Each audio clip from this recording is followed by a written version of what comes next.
Only $1. Bring your lights down low, it's time to show. Lights, camera, you know what we mean. Behold the magic of the silver screen.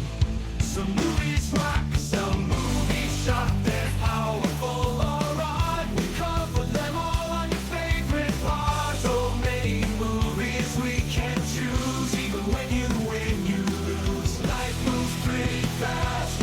Some will fizzle and some movies last.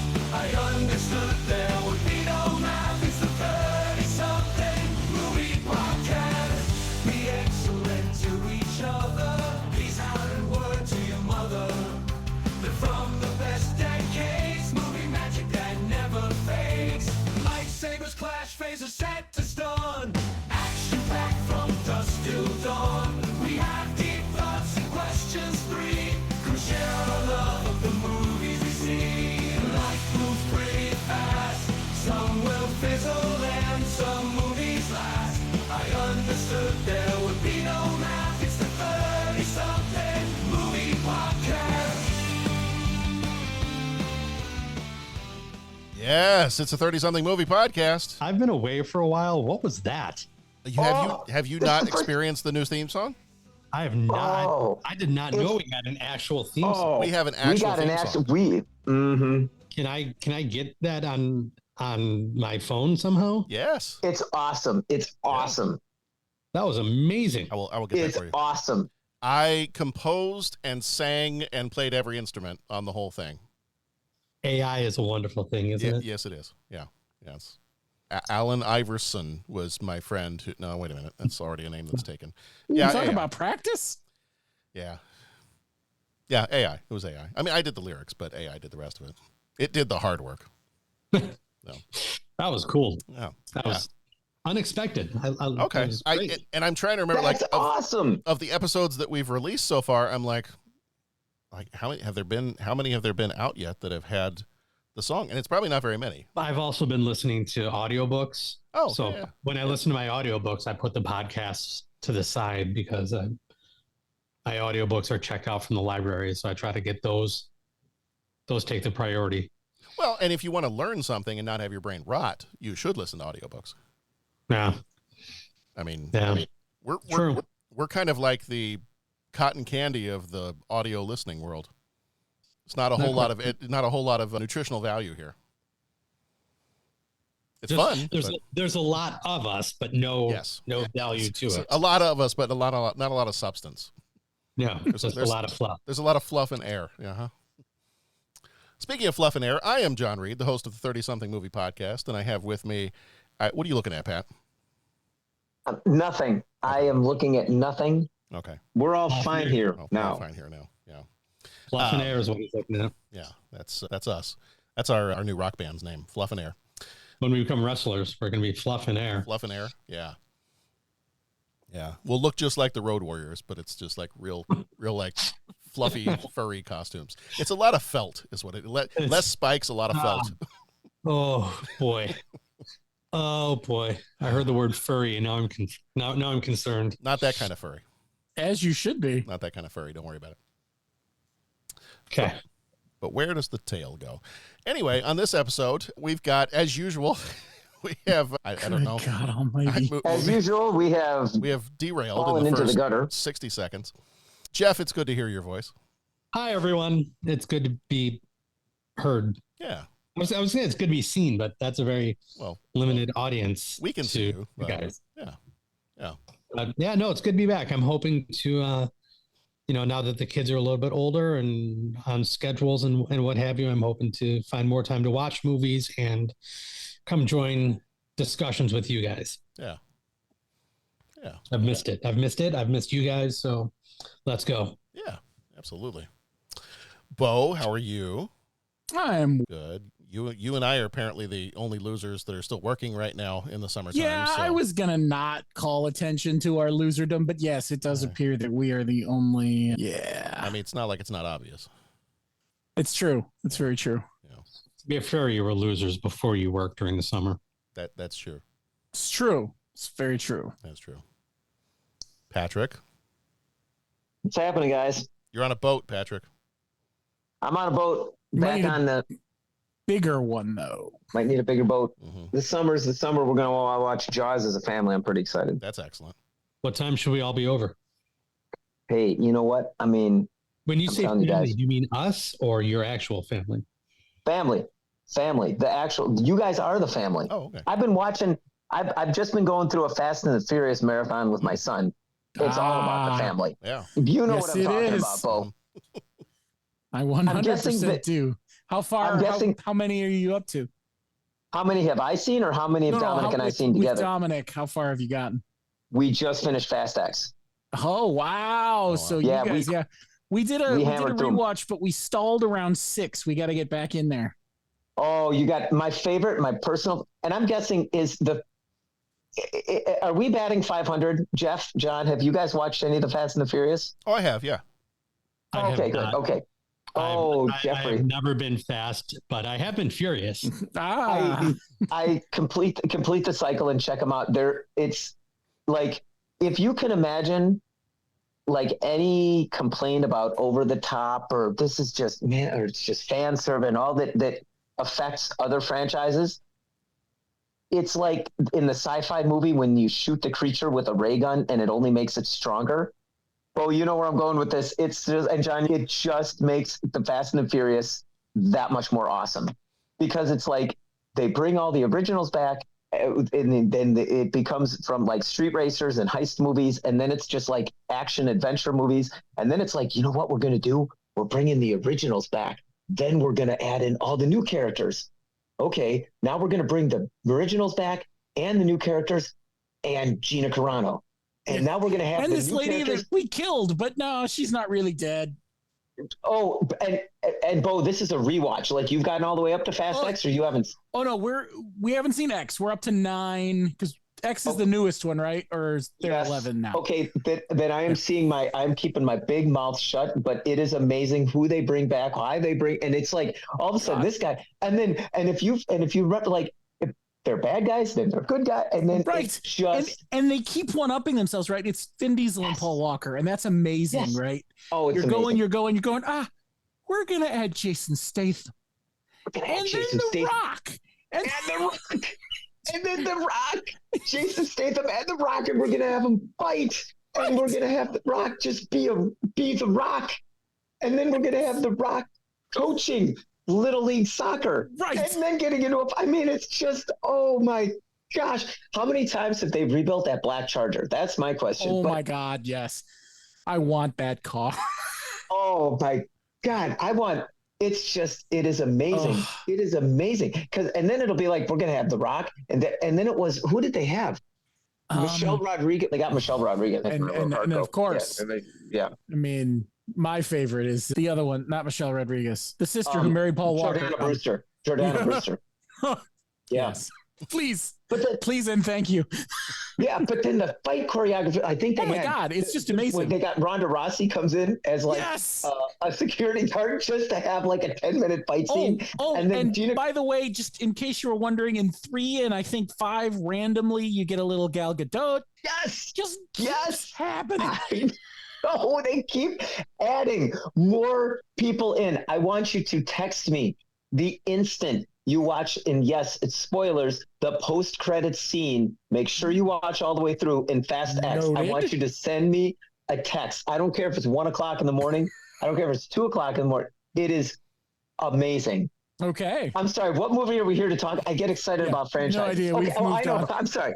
How did we derail? We Angels derailed in the because you Outfield. asked. Yes, because you asked about family, and if you watched Fast and the Furious, you find out it's all family. It's all family. Basically, All you guys, when family. you guys are describing how they started one-upping themselves on who they were adding to the movies, you sound like that Key and Peele skit where they're talking about how they planned Gremlins 2. Yes, that's exactly it. Yes. Oh, it's exactly it. Wait, did Oh, I no. hear you say you want a Gremlin made entirely of electricity? It's in the movie. It's in the movie. That's it, the movie. I'm just telling you, when cars start swinging on vines, that's And when you just- know. Parachuting out of airplanes. I mean, My gosh. Oh my gosh. And So Yeah. will they have Jump the Shark when they do the crossover between Fast and Furious and Lightning McQueen and Mater? that's the thing about it. I don't know how this franchise jumps the shark because they went so hard. They've jumped it so many times. I think know. it's like the rule of threes. They've come back around. Like I don't. Yeah, and It's a every rare yeah, and instance every where the shark has to jump Fast and the Furious. Yes, 100%. We are There's all a the way shark. back. There's a shark on a motorcycle that's jumping over the cars in Fast and the Furious. Yes, That'd be amazing. it's. I'm telling you guys, it just and it's like every time you want to be like, dude, I'm gonna be. No, I can't because it's just awesome. It's just. You know, it would they're be kind awesome. of funny. It would be kind of funny if they did include a scene of a car jumping over a shark pit or a shark tank. that would be very self-aware and amazing. Right? Yes. I'll tell you what was Fast really and the fun. Furious, Shark Tank. Which was really fun watching him with Dominic was going back and watching the original and realizing it. I mean, it's totally right at that crossover from the 90s into the 2000s. And you watch it and it's just like, oh my gosh. It looks, yeah. Yeah. Hmm. Sorry, I got a little excited. Bo and I together, we combined our excitement. That's fine.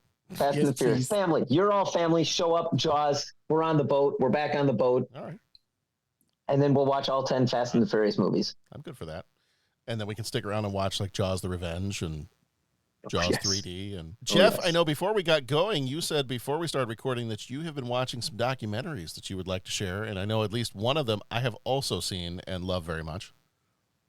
Yeah, so truth be told, I've decided that in my free time, I'm no longer just like trying to find movies to watch, but I want to learn about things, but I want to learn about things that What's that like?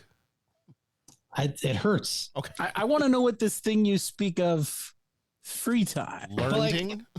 But like, I want to watch documentaries about things that I find interesting, right? I'm not going to be like, oh, here's a great documentary about sciencing and Barnacles. politicking. Don't care. Barnacles. But if I come across a documentary about something that I find interesting, and a lot of it has to do with what I would show to my students when I taught history and how far a lot of the history documentaries have come, especially stuff on History Channel. They're so engaging and they're like watching movies as opposed to what we would have considered a history documentary when we were in school.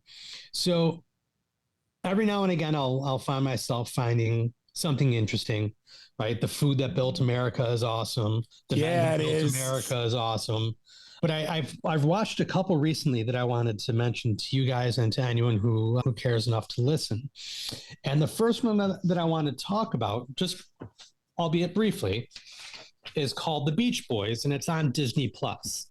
Now, I approach this as a general fan, a casual fan of the Beach Boys, right? I know some of their songs. I like to sing along to some of their songs. I find their music to be really enjoyable, but I've never really done a deep dive into the group itself.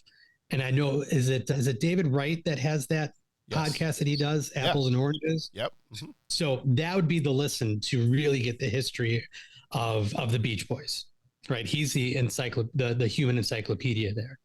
But I just was like, you know what? I dig the music. Let's see what this is all about. I found it to be a very approachable documentary for the general fan.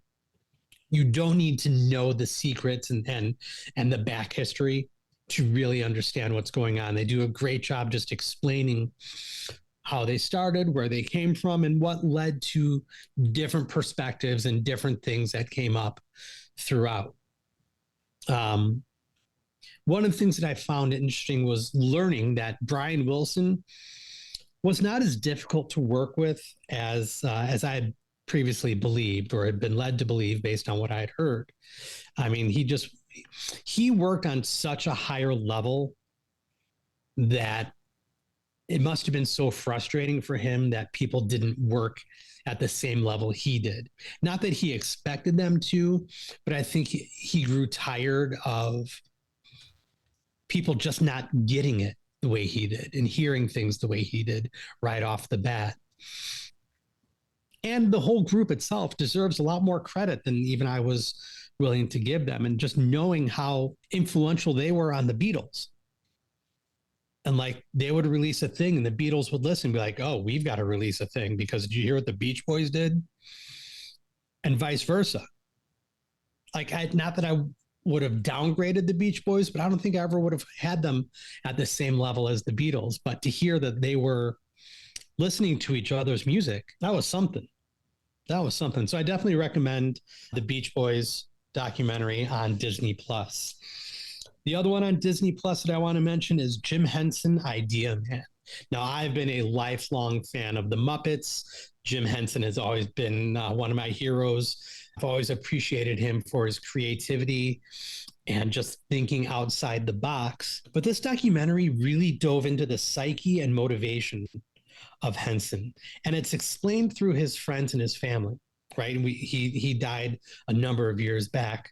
There's some archival interviews with him, but there's more recent interviews with some of his collaborators and his kids that really shed a light on who he was as a person and really how he viewed the world around him.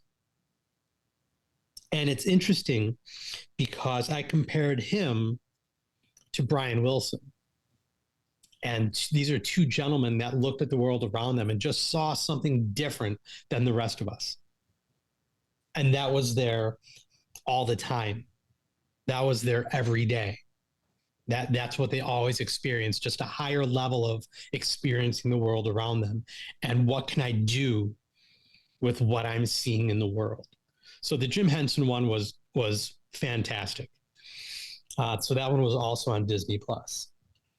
I jumped over to Netflix and I saw that Butterfly in the Sky was streaming there. And that's the Reading Rainbow documentary. And John, this is one that I know that you said you saw at South by Southwest. Yeah, I loved it. And again, for me, it was a very emotionally nostalgic look at the show Reading Rainbow. And it's a show that I remember watching all the time, but I never stopped to consider what some of the faults were that others were pointing out in the concept of the show, and that it's a show about reading books. Who's going to want to watch a show about reading books? But again, when you're looking at the medium of television, what are we going to do with television? How can we make television beneficial? Which was a question asked by Jim Henson back when he was looking at his career. I don't like where television is going. What can I do about that? Reading Rainbow kind of had the same idea there of we've got to make television better, especially for the young people.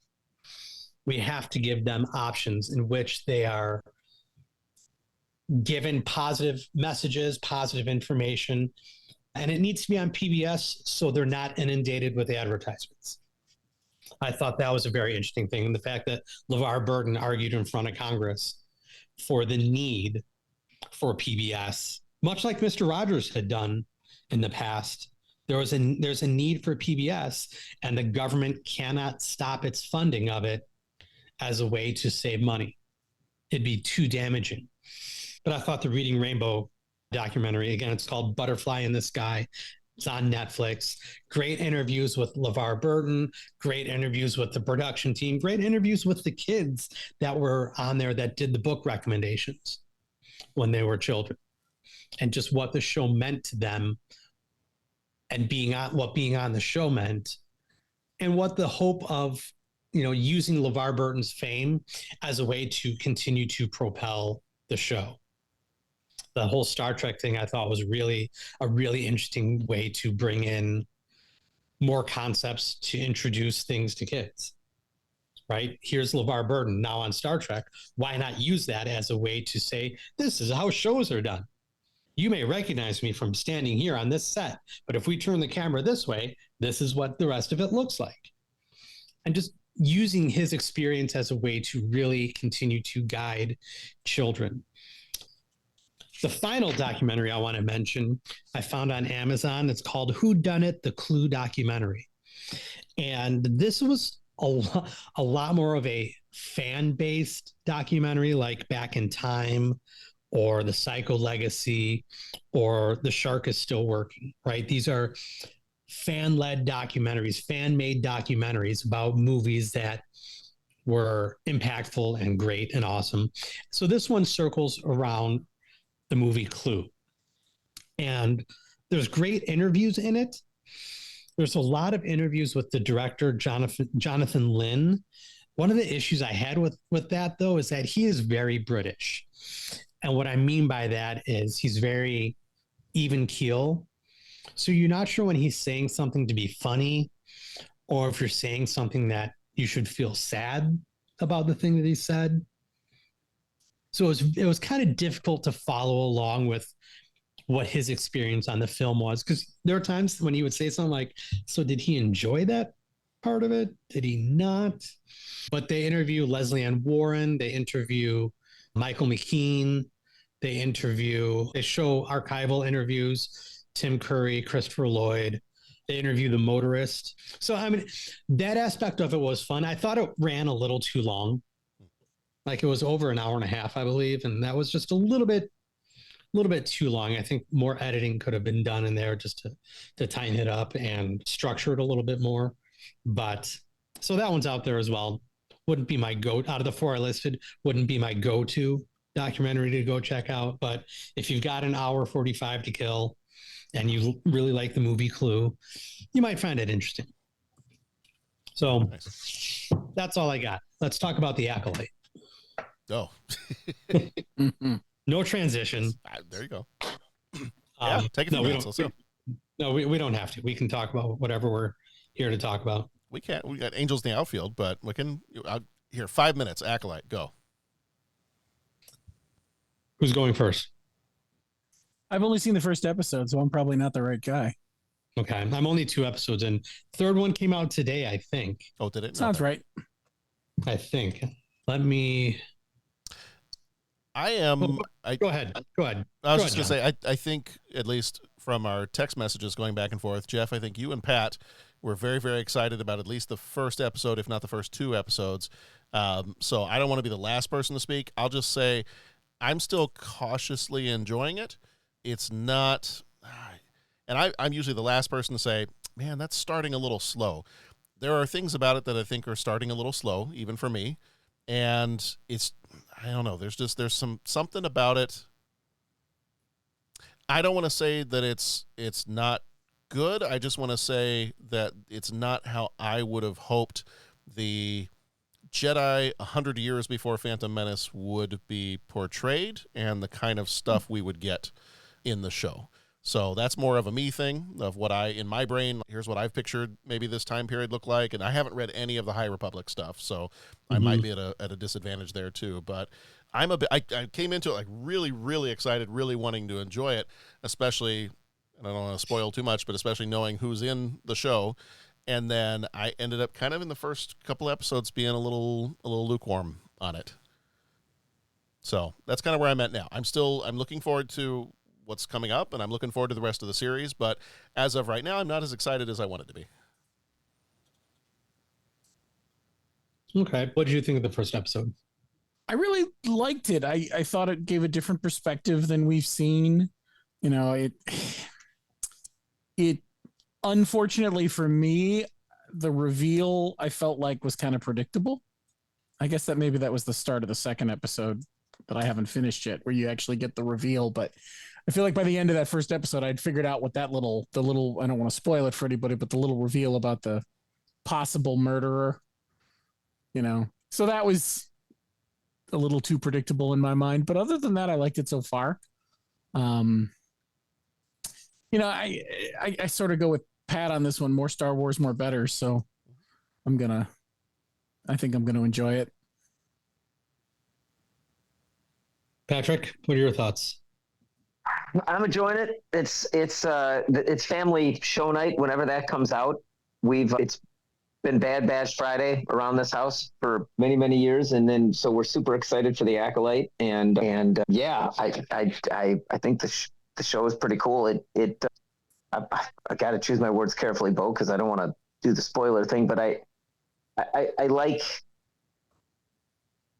how it's going so far. I like what it's showing. I like lightsabers. I like yellow Jedi, lightsaber. Nah. I like Jedi Master Trinity. I like all of those things. So I'm trying to think of what I like. How about this? I'm trying to be so careful for spoilers, Bo, because Don't worry. I'm gonna see it I relatively soon, so I would Okay. not stress about it. but still I've got PTSD. I ruined the Wordle for my wife today. I thought she was done. She wasn't. You know, like so that wasn't good. Not That was, smart, my friend. no, do you that need was it. Pat, do you need a place to crash? No, she's still talking to me. Okay. Sort of. No, she's not talking to me, but she hasn't kicked me out yet. Okay. There you go. That's more apt. I know how to clean toilets, so I have value. Okay.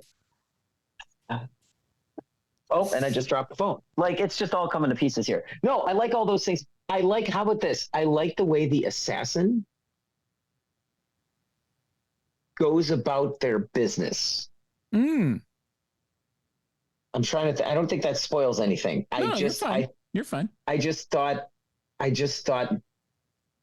liked watching them the way they did their thing. I thought that was cool. That makes sense.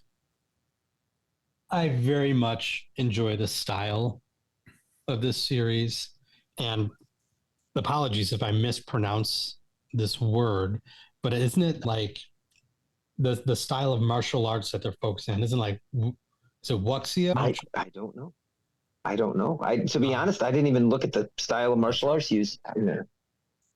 I mean, now my theory, it's like mirroring that of like Crouching Tiger. Oh, okay.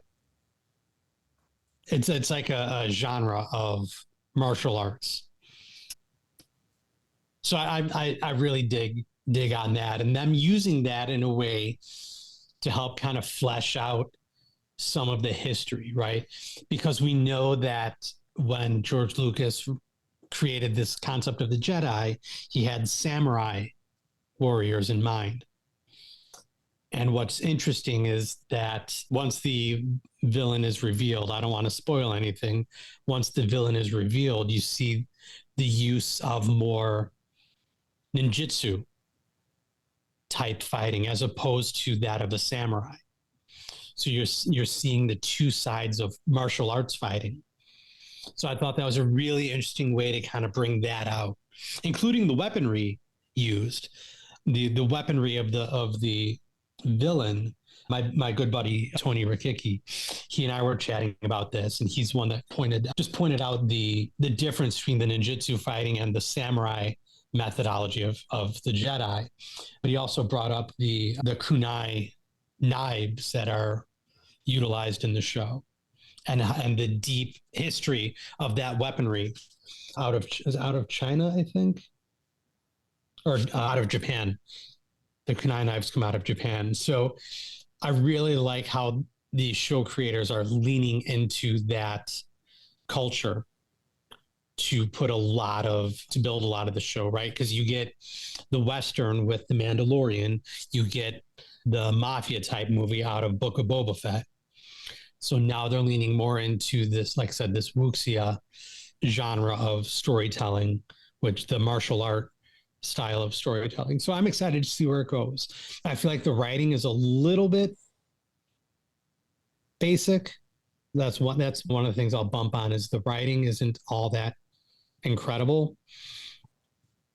But the styling, the style of the show, I really dig. The overall story as it's playing out, I'm kind of excited to see where that's going. So that being said, I'll be watching the next episode soon. That's awesome. And stylistically, yes, it's beautiful. Like I love anytime they want to bring any kind of, like Japanese, Chinese elements into Star Wars. I love all of that. I love her.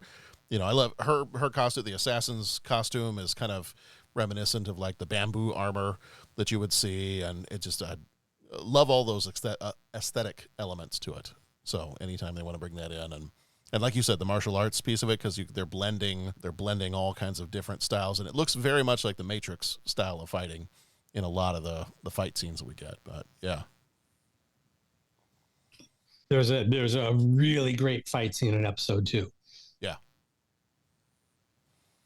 So I really, really dug on that. So John, you've seen both episodes? I've seen 1 and 2. Yeah.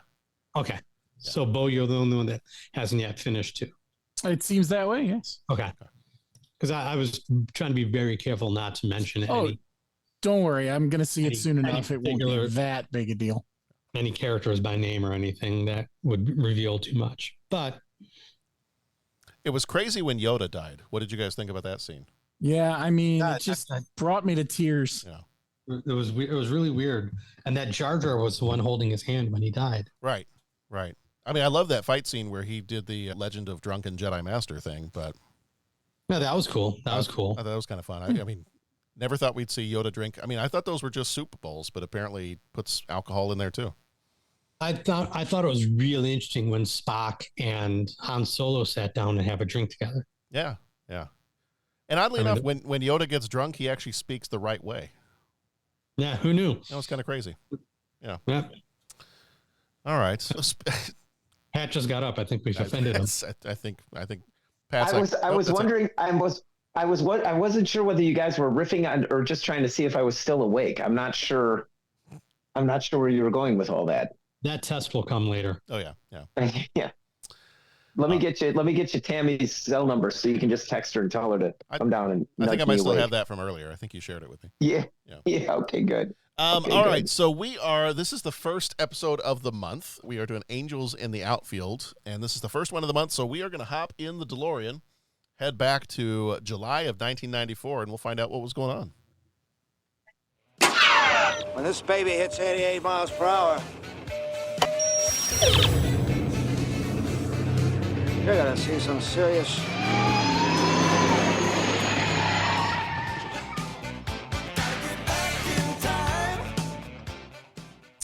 All right. So in July of 1994, we had a few things going on. July 5th, a couple things happened on July 5th of 94. Cracked Rear View, the debut album by Hootie and the Blowfish, was released. Also on July 5th, Amazon.com was founded in Washington by Mr. Jeff Bezos. July 16th, the three tenors, Placido Domingo, Jose Carreras, and Luciano Pavarotti, perform with the Los Angeles Philharmonic and Chorus of the Los Angeles Opera. Estimated 1.3 billion viewers watched the broadcast. Damn. Yeah, that's a lot. Mm-hmm. I want to say my parents had that on. I remember seeing it, and I know it's not something I would have put on, so I'm pretty sure my parents probably had it on. They were one of the 1.3 billion. Mm-hmm. They were. And then July 18th, a song that would become very, very much played on the radio, Grammy Record of the Year and Song of the Year for 1994, Kiss from a Rose by Seal. Oh, wow. Oh, man. All right. Wasn't that used in one of the Batman movies? It was used in Batman Forever. Mm-hmm. Wow. Yeah, because it fits perfectly with a Batman movie. Because when you're kissed by, and the rose is like poison ivy because it's a plant, and then when you kiss poison ivy, your lips swell, and I got nothing. I'm stupid. But did you know that when it snows, Jeff, my eyes become large and the light that you shine can't be seen? I've heard that before. Okay. All right. There used to be a graying tower alone on the sea, and you became the light on the dark side of me. Wow. Where exactly is the dark side of you? Where was my light? Are you sure about asking this question? I just want to know where my light was shining on John. Is that too much? That's a different movie that we're here to talk about. That's Demons in the Infield. It's not pleasant. Not run by Disney either. Let's see. Grass on the field. You play anyway. Yeah. Let's see. Kim Il-sung, the founder, dictator, and supreme leader of North Korea, passed away in 1994 on July 8th, I believe. Top book in July of 94 was The Chamber by John Grisham. Top movies were The Lion King, Forrest Gump, True Lies, and The Mask. And the top song was I Swear by All for One. All right. I think that does it for the July 94 trivia. Yep, that's all I got here. So let's go ahead and dig on into this movie. Angels in the Outfield came out on July 15th, 1994, rated PG with a runtime of 1 hour 42 minutes, directed by William Deere, who also did Harry and the Hendersons and If Looks Could Kill. Writers were Dorothy Kingsley, George Wells, and Holly Goldberg Sloan. Dorothy Kingsley did Pal Joey, Kiss Me Kate. George Wells did Take Me Out to the Ball Game and Summer Stock. Holly Goldberg Sloan did Made in America and The Big Green. Producer was Irby Smith, who did While You Were Sleeping and Inspector Gadget. Composer was Randy Edelman, who did Gettysburg and Dragonheart. Cinematographer Matthew Leonetti, who did Poltergeist and Star Trek First Contact. Time travel. Editor was Bruce Green, who did Home Alone 3 and Freaky Friday. Walt Disney was a production company. $31 million was the budget. $50.2 million was the box office. Flickmetrics gives it a 52%. Cinema Score gives it an A. A little low on the Flickmetrics there. Did not get good reviews on a lot of the different sites. But Cinema Score, people that actually went to go see the movie and were surveyed coming out of it, did give it an A. So clearly they got what they were hoping for. Danny Glover played George Knox. He was in Lethal Weapon and The Color Purple. He was getting too old for anything else at this point. Tony Danza was Mel Clark. He was in Taxi and Who's the Boss. Joseph Gordon-Levitt played Roger Bowman. He was in Inception and 500 Days of Summer and The Dark Knight Rises, since we were talking about Batman a moment ago. We just heard the voice of Christopher Lloyd when we played the little jingle for Going Back in Time. Yep. He played Al. He was in Back to the Future and Who Framed Roger Rabbit. Brenda Fricker played Maggie Nelson. She was in My Left Foot and Home Alone 2 Lost in New York. Ben Johnson, who died in 1996, played Hank Murphy. He was in The Last Picture Show and The Wild Bunch. J.O. Sanders played Ranch Wilder. He was in JFK and The Day After Tomorrow. Milton Davis Jr. played J.P. He was in The Sandlot and American Flyers. Taylor Negron died in 2015, played David Montagna, was in Fast Times at Ridgemont High and The Last Boy Scout. Neil McDonough played Whit Bass. He was in Minority Report and Band of Brothers. Adrian Brody was Danny Hemmerling. He was in The Pianist and King Kong. And Dermot Mulroney was Mr. Bowman. He was in My Best Friend's Wedding and The Family Stone. And you know what? Did I leave out Matthew McConaughey?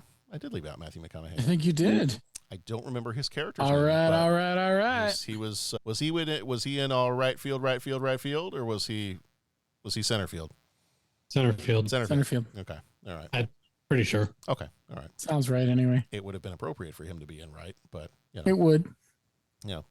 I got a couple trivia things here and there. The character of Hank Murphy, the Angels owner, is loosely based on owner, actor, and country music star Gene Autry, right down to the cowboy hat. Autry passed away in October of 1998 when the Anaheim Angels won the 2020. When the Angels won the 2002 World Series, they dedicated that win to Gene Autry. This movie was not the only connection between Disney and the Angels. 2 years after this was released, the Walt Disney Corporation bought the Angels and owned the team until, I believe, 2003. Sounds close enough. Like right after they won a championship, right after they won a World Series, Disney was like, and for sale. And sold. At the time of its production and release, Angels had never won an AL pennant or appeared in a World Series. They had lost their appearances in 79, 82, and 86. 8 years after the film's release, they won both the franchise's first AL pennant and World Series championship in 2002. Awesome. Two of the actors in this movie that play Angels players, Adrian Brody and Matthew McConaughey, would go on to win Academy Awards for Best Actor, though not for this movie. Let's see. Carney Lansford, who plays Kit Hit or Die Kesey from the White Sox, was a baseball player in real life who played for the California Angels from 1978 to 1980. Apparently, there's a scene. Sometimes you hear these things that the animators at Disney like to throw things into the background. Oh boy. Is this the hidden Mickey? Yeah, it's not like that, Pat. Yes. Oh boy. Yeah. Supposedly, when Roger looks out the window and says, "If there is a God," you can see Mickey Mouse in the stars. Can you see it? I looked. I saw. I was like, I guess you could kind of say that looks possibly like a hidden Mickey, but Okay. I being the Disney aficionado I am, I wouldn't label it as a hidden Mickey. Okay. Do you need to have ingested a hidden Mickey to see the hidden Mickey? It helps. Okay. All right. That makes more sense. And the film's tagline, "You Gotta Believe," alluded to in the movie as well, was coined by pitcher Tug McGraw during the 1973 season. He used that phrase to encourage his fellow Mets, who successfully turned around an underdog season to go to the World Series. And this I thought was kind of an interesting one. Leslie Nielsen was the first choice for the role of Angel Al, but he was busy with Naked Gun 33 and a Third, The Final Insult. After Tony Danza signed on, he persuaded his old Taxi cast member, Christopher Lloyd, to take on that role. Eventually, Leslie Nielsen and Christopher Lloyd would co-star the following year in the movie Rent-A-Kid in 1995. So I was going to ask you guys, have you? I have, but it's been a very, very long time, so I remember next to nothing about it. Have you guys ever watched the 1951 version of this movie? No, I had kind of No. forgotten there was one until I Okay. reread some of the stuff about the movie. I have not. Okay. I wanted to, if I'd had more time, I wanted to try to track it down and watch it beforehand, but did not get a chance to. There's some things that are a little bit different about it. Different team, different setting. I think it's set in Pittsburgh. It's the Pittsburgh Pirates that are the team. You know, Yar. obviously different characters. Still a story about an orphan. I think it might be a little girl, orphan who can see the angels. I don't believe you ever actually see any of the angels in the 51 movie. I think it's just a voice. But yeah, it's basically same kind of idea. I mean, the similar themes of faith and belief in miracles, belief in yourself, family, things like that. So similar kind of stuff. And I was trying to think. I think there were also some real life baseball players that made cameos in the original too, and we've got some cameos in this movie as well. I think there were some other sports figures. Tony La Russa shows up in this one, I believe. The original tagline of the other one was "You got to have heart." This one was "You got to believe." So, You Gotta Have Heart is actually a song from Song in Damn Yankees.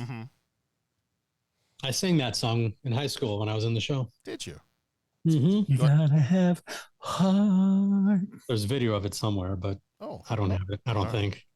That song is what reminds you that you gotta have boys to sing that song when you want to run that show. Yes. Great show though. Don't get me wrong. Just It was a lot of reminds fun. you. It's a lot of fun. It is. Loved that show. In a world where hope seems lost, young Roger makes a wish that brings angels to help his favorite baseball team, the California Angels. With the guidance of manager George Knox and the Angel Al, miracles happen both on and off the field. Batter up for a heartwarming journey filled with faith, friendship, and unforgettable moments. From Walt Disney Pictures, when these angels meet a real angel, No one can see me but you. amazing things start to happen. How do you do that? It must have been those chili dogs I looked before the game. This summer, there's magic in the air and angels in the outfield. It could happen. Rated PG. Starts Wednesday, July 13th at a theater near you. All right. This starts off with young foster child Roger and his friend JP sneaking into an Angels baseball game. Roger's estranged father sarcastically tells him they will be a family again when the Angels win the pennant because they are down in the dumps. They are, I believe, last place at the beginning of this movie. Roger takes this seriously and prays to God for help with the Angels to win so that he can be a family again with his father, because as is, I don't know if it's ever stated directly, but as is implied, his mother has passed away. So that is why he is in the foster care system with Maggie, who is able to do short-term foster situations. So she's got JP and she's got Roger and there was the one other boy, was it Miguel? Miguel. Miguel. Yeah. So that's the kids she's got staying with her at the time, and they live very, very close to the stadium. So they have an opportunity to get over to a game and climb up in a tree and watch it through their binoculars from time to time. In a game against Toronto Blue Jays, Roger and JP witness a group of angels led by Al, played by Christopher Lloyd, helping the team. While Roger can see the angels clearly, others attribute the miraculous events to freak occurrences. And you got a bunch of fun scenes where they're getting lifted up. Matthew McConaughey gets lifted up in the air so he can catch the ball. You have, what was the other one? The smashed bat? Mm-hmm. When the batter hits it, and the angel is kind of there with him, holding the bat with him. Yeah, so that's where we kind of get the first example of some of the different angels and when they jump in to intervene. With Roger's help, the Angels embark on a pretty improbable winning streak, climbing to the top of the division, capturing the public's attention, getting more and more people coming to the games, more support. It's revitalizing the player spirits, boosts fan support. And then you start to see it's starting to change, Knox as well as the manager. He's getting softer, and at first it's kind of like the Angels don't like it so much when you swear. So maybe if you swore a little bit less, the Angels would be, they'd stick around or they'd show up more often. And so he kind of starts to soften a bit too and becomes a better manager for it and a kinder manager to the rest of his team, rather than publicly ridiculing them on and off the field. Roger's father permanently gives up custody of him, believing that's the best thing for Roger, and then he leaves on his motorcycle. Devastates Roger, who loses hope of reuniting with his father at that point, basically is about to give up. JP is upset about this, inadvertently kind of reveals to the sportscaster Ranch Wilder that Roger can see angels. Wilder and Knox are not the best of friends, so he decides he's going to reveal this secret to the world, and that Knox is crazy, and he's basing his season off of some kid who can see angels. There is a bit of a press frenzy with this. George's job is threatened, but they do have a press conference where Maggie gives an impassioned speech, and George basically says, look, call it whatever you want. Call it faith, call it belief, call it whatever. Faith. Call it luck. Yes. Call it karma. There you go. Roger confides in Maggie about his ability, and so then during that press conference, they're all defending George, and he's allowed to remain as the manager, and it convinces the owner that he should be able to stay, especially when the players say, I'm not playing for anybody else. So that is also a compelling reason to let him stay. Season's final game against the Chicago White Sox. This is where I'm going to stop for just a second. Dennis is not here as part of our recording, but in case anything gets said about the White Sox, I just want to say, Dennis, we love you. We care about you. And, okay, here we go. Final game against the White Sox. No Angels show up to assist the team. Al explains to Roger that championships have to be won without divine intervention, and so they've all got to do it on their own. Mel Clark is the pitcher. Things were rough when they first put him in at the beginning. He had started a game for years. So some of his warm-ups when they first put him in earlier in the movie, not even making it to the plate. They didn't even go far enough for them to be just a bit outside. And so he is in for the entire game this time around. And this is kind of that bittersweet moment where Al basically says, nope, your guys got to do it themselves. And by the way, he's going to be joining us soon. He's got 6 months to live, which I thought was a little heavy to lay on the kid. A little heavy. Yeah, I was like, dang, Al. There were a number of heavy things that we can get into later, but yeah, that was one of them. Yeah. Yeah.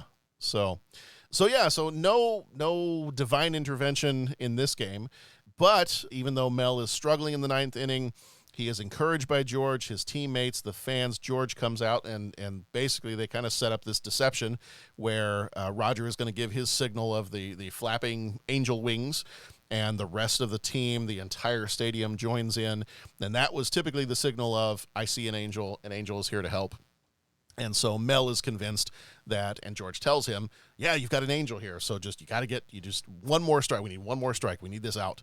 And so he does end up persevering, and it ends up being a hit right back to the mound. He ends up catching it, bobbling it a bit, but finally catching it, proving that much like this year, God must have something against the White Sox.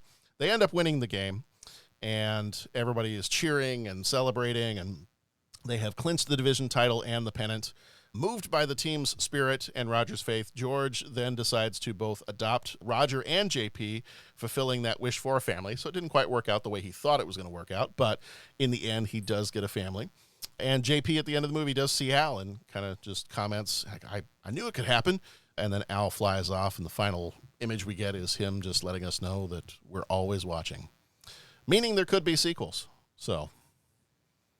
And something's got to be done about Marty's kids, so that's why he had to go. It's your kids. It's your kids. Something's got to be done about your kids. Angels have got to go do something about your kids. Let's think a little deeper about this one. And now, Deep Thoughts. I have an opinion on this matter. Don't mince words, Bones. What do you really think? I like it a lot. Wow. It's very deep. Thank you. All right, let's start with this one. Have you seen this movie before?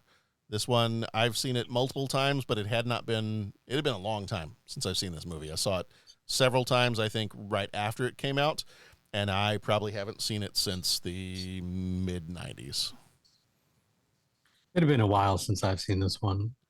I don't remember the first, I was probably in high school when I saw it initially. And maybe I've seen it a couple times since then, but it has been quite a while since I was able to sit down and watch it. First time for me. Sorry, Bo. Go ahead. No, go ahead, Pat. Wow, first timer. Pat, you're there. Yeah, I am here. There's nobody on. No, I'm on the boat, man. I'm just down below fixing the motor. No, This is like that Deep Space Nine episode, The Sound of Her Voice. We think Pat's there, but he's really been gone for 3 years. Yeah, you're just hearing an echo. Oh man, if I could only get that to happen at work. Anyways, I know. Hey, I work with you. Yeah, I know you do. That's why I don't want to leave, man. I don't want to leave. Okay. Where were we going with this? Oh, first time. Yeah, first time I've seen it. Nice. I got nothing else. In fact, I didn't even there wasn't even an inkling. Like I vaguely remember, a movie about baseball came out. Danny Glover was in it. Okay. Wasn't that the one where the kid fell and hurt his arm and then could throw like a 110 mile an hour fastball or something? No, that was the other one. So I really knew very little about this movie. Well, what about you? You were going to say. I saw it when it came out. It was Danny Glover. It was a baseball movie. There was a lot that would have brought us to see it. And I don't think we saw it in the theater, but it's probably an HBO cable kind of thing. Family movie, something we could watch. And again, baseball, Danny Glover. How do you go wrong? Yeah. But I also don't know that I've seen it since. Like this was I saw it once back then, and then I've seen it now for this. And I don't think in between I had the occasion to watch it. You mentioned, Pat, Rookie of the Year, and you guys can remind me if this is right or not, because we watched that one not too long ago. I think that was last year we did that one. Did they not also try to, wasn't there also like an adoption thing in that one too? Didn't they try to get him to be adopted legally by the team? Wasn't that part of that movie? I don't think they try to get the team to adopt him. I feel like there was some sports movie where somebody was trying to like adopt or like somehow legally bind the person to the team in some kind of like weird adoption scheme. Was it not that one? Maybe not that one. Then. I don't think it was that one. Okay. All right. I'll do a little bit of digging, but all right. Okay. General thoughts on this one. What do you enjoy this movie? Is it just, I watched it when I was a kid and it's okay, or?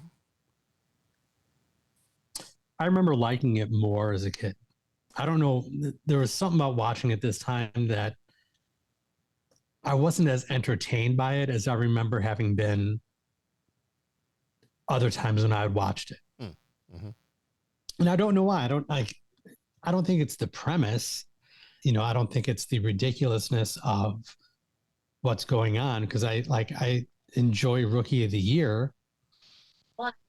And that's more ridiculous, I think, than Angels in the Outfield, or a different type of ridiculous. But yeah, I don't know.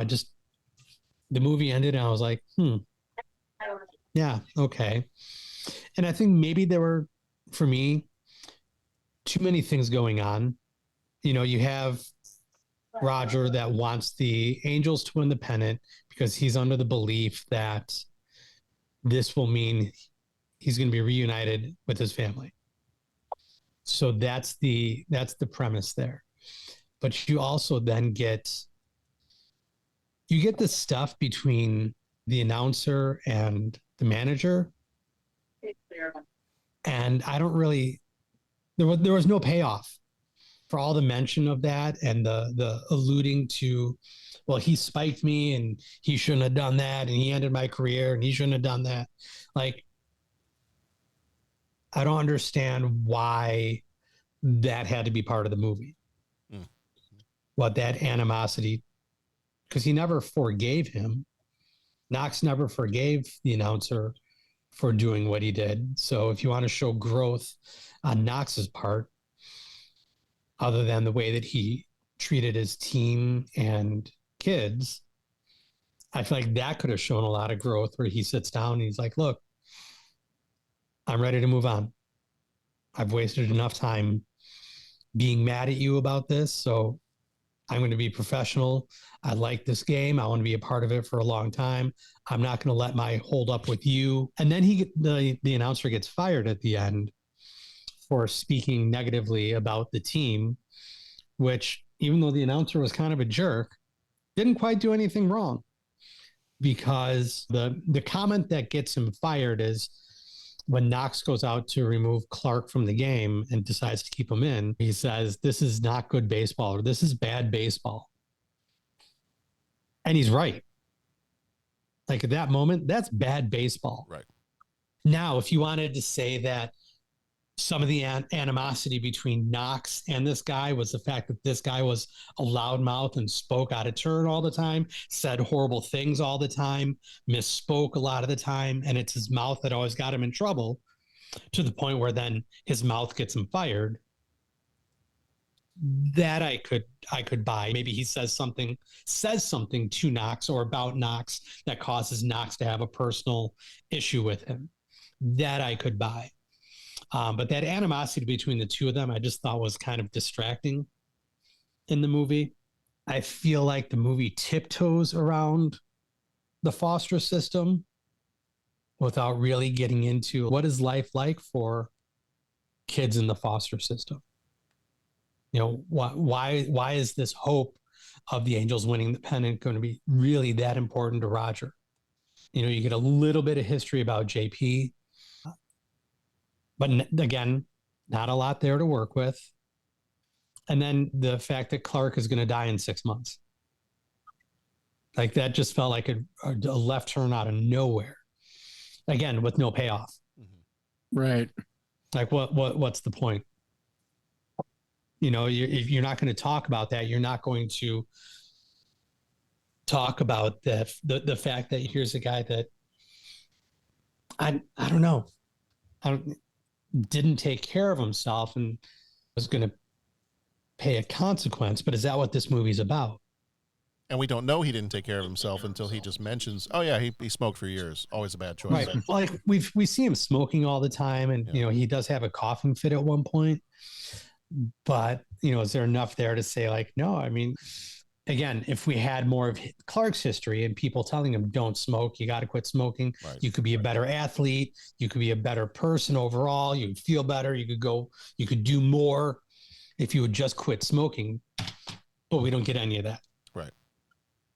So again, that all of a sudden that news, like he's going to die in 6 months. What? You know, and how, and let's burden the kid that's already had a rough life with that news. Like the fact that he's about to realize, or he's already realized that his dad is not coming back for him. He's dealing with that disappointment. And now we're just going to drop the fact that this pitcher that he looks up to is going to die. Mm-hmm. Again, my issue with all these things is there's no payoff. There's no payoff to any of these moments. They just detract from the movie. Yeah, I that was kind of my criticism too. I mean, I remember enjoying this as a kid and watching it several times as a kid, but kind of the same thing. I'm watching it this time, and I still enjoyed it this time. But as I'm watching it, I'm watching it a little bit more critically, and I was like, you know what? Christopher Lloyd really doesn't show up in this movie much at all.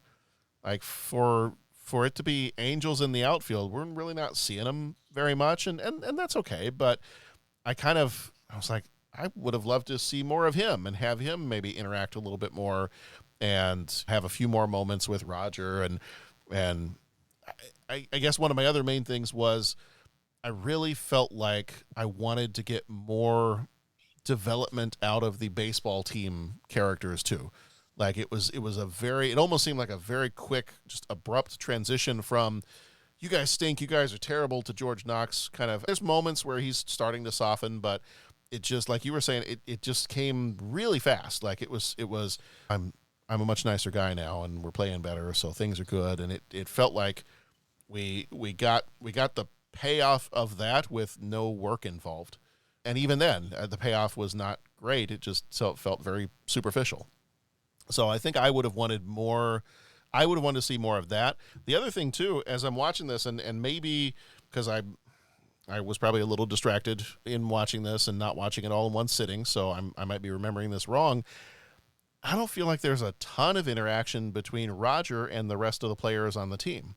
Like it's mostly Roger and JP with George, with the manager, but not really a whole lot of interaction with the other guys. I would have loved to have seen Roger talk more with Matthew McConaughey's character, talk more with some of the other guys on the team. Well, see, so there's another movie that I really like, and it's often overlooked when when people talk baseball films, when people talk kids involved in baseball, and it's Little Big League. Oh yeah. Oh yeah. I feel like that does that better. Yeah. Right. I mean, granted, this is a kid that has to talk to players because he names himself manager of the Twins. Right. So you have to talk to players, but that adds a lot to the growth of a team. What's lacking in Angels in the Outfield, I feel, is that any message that Roger is sharing with Knox, like the message he's sharing is that guy's got an angel. Yeah. Mm-hmm. Not sharing anything about how to become a better player. Right. Or how to do things differently to improve to become a winning team. So yeah, the lack of interaction between Roger and just about everybody else is slightly annoying. I'm also trying to figure out the absent parent thing, because when you look at 4 films that feature kids playing baseball, Sandlot, Rookie of the Year, Angels in the Outfield, and Little Big League. Yeah. The main character kids in all 4 of those films have an absent parent. Mm-hmm. And I'm trying to figure out why that is such a trope for this type of story, this type of film. Field of Dreams, he's just an older parent. Yeah. Yeah, I don't know. I was just thinking about that. Like, well, he doesn't have his mom and his dad abandons him. That's kind of like in Rookie of the Year. He has his mom and his dad abandon him.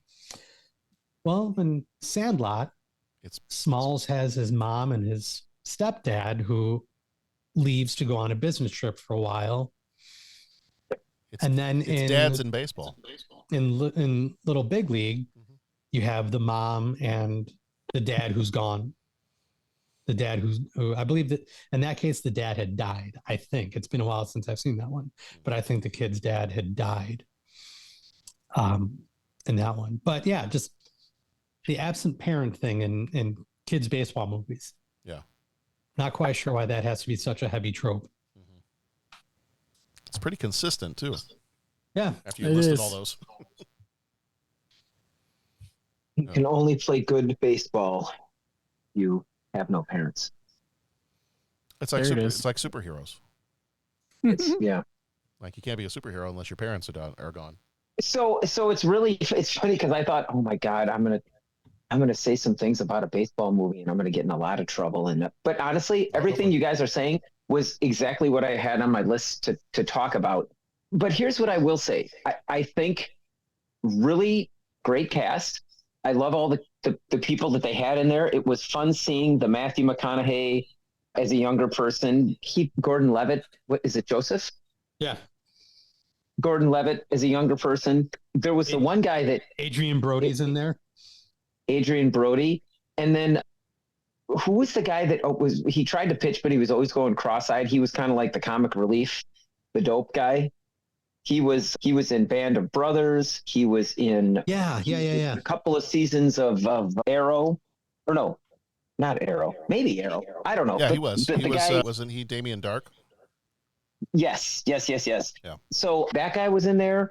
I mean, so some really, really good character, Christopher Lloyd, and I think Tony Danza really was perfect for his role. The whole shooting match there. They're all really, really good. And I think what I hear you guys saying, I agree with. And I had that kind of same reaction where, okay, explain this more or go in more in depth with this. Give us why can the Angels, like I always want to know, okay, what are the rules, right? Like why can the Angels not help out during championship games? Why can they help out every other time? Really give me more in depth with that. Basically everything that you guys have said. And I think what I'm left with, and I wish I would have remembered the movie that we discussed where I had the same kind of feelings. I think it's legitimately meant to be a kid's movie, so they don't feel compelled to go super in depth with any of these plot points. They're meant to be not throwaway lines, but I mean, it's just a concept. They throw it out there and then they move right on because they want to keep the pacing going without a lot of talking and exposition to kind of bore the kids. Do you know what I'm saying? Mm-hmm. So that's where it's going to be more comedic effect, and it's going to be more, of course, he's not going to go into the history of why this guy spiked him. all we need to have is him slug him, and the kids all, yeah, that's where the mean sportscaster guy gets punched in the face, and life is good again. And I think that's what they're aiming for, whether it was misguided or not. I think that's what they wanted to do with this film. And I'm sitting there thinking, like, man, I wish they would explore this more. Man, I wish they would have explored this more. All those little things where the woman stands up and starts questioning, like, well, I see players take a knee and thank God for getting a touchdown. I see this happen. I see that. So it's okay to talk about God. But if you talk about angels, suddenly someone looks at you. I mean, that's a pretty interesting point. I would like to explore that more. I'm not saying which side of that I come down on. I'm not sure if I know what side I'm on. But I mean, really, like, wow, that could be something we could really go in depth with.